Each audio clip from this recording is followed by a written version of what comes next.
significant flooding like we're seeing today in eastern Ontario can also take a big toll on infrastructure. Whether it's roads, bridges or buildings, the damage left behind after river waters recede can be long-lasting. Joining us now to talk about this, I have with me Slobodan Simonovic, who's joining us he's a professor of civil and environmental engineering at Western University and joining us from London, Ontario. Good morning, Slobodan, and thanks for coming in. Now, as Good we know, morning, actually. Thank you. You're welcome. Much of eastern Ontario, Quebec and New Brunswick have been hit with flooding as we've been seeing the visuals over the past 15 days. What's your assessment of the overall impact it's having on cities' infrastructures? I think the impact is going to be quite serious. We already have a number of examples from this flooding event in Quebec, Belle Falls Dam on Rouge River, and the scare evacuation of all the downstream people, failure of the dike and Saint-Martin-sur-le-Lac, and again, inundation of 2,500 homes and 6,500 people. Trans-Canada Highway being also closed for the second year in a row in New Brunswick. The infrastructure, as you mentioned, roads, sewers, bridges are definitely affected by the high waters and force of the moving water. And the cost will be coming after the waters recede. That's right. Flooding, as we've been seeing, is becoming more frequent in recent years. The visuals of homes being underwater by several feet and for many weeks as well. What sort of an impact do you think it's actually having on the foundations of these homes? Yeah. The infrastructure can be affected by flooding in two different ways.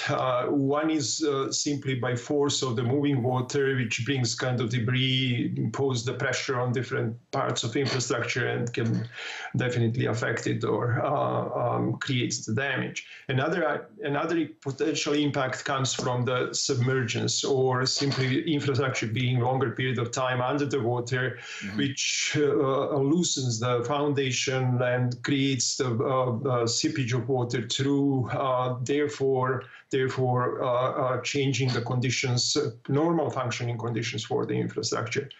Okay. When the water is gone, the infrastructure has to be very seriously inspected, and obviously the repairs being done. Now, there are flood zones that are earmarked in several of these regions that we have spoken of. But unfortunately, Slobodan, you will agree that that area now seems to be expanding over Ontario, Quebec and New Brunswick. How can one determine this ever-growing expanse? That's a complex question. The flooding and the causes of flooding can be quite different, and our country is very large, and different regions are subject to different types of floods. The facts are that flooding is related to weather and longer-term change of the climate. With what is happening with our climate and global warming, the physics behind that is showing increase in the moisture in the air, and that moisture kind of comes back in the form of rain or snow, creating more and more of these extreme events. The expansion, and it's I think related directly to change in the intensity, or sorry, the change in frequency as well as the magnitude of these extreme events. Okay, we'll have to leave it at that. I appreciate you joining us this morning with your insights. Thank you so much. Slobodan Simonovic, Professor of Civil and Environmental Engineering, joining us from London, Ontario. Thank you. Thank you, Akshay.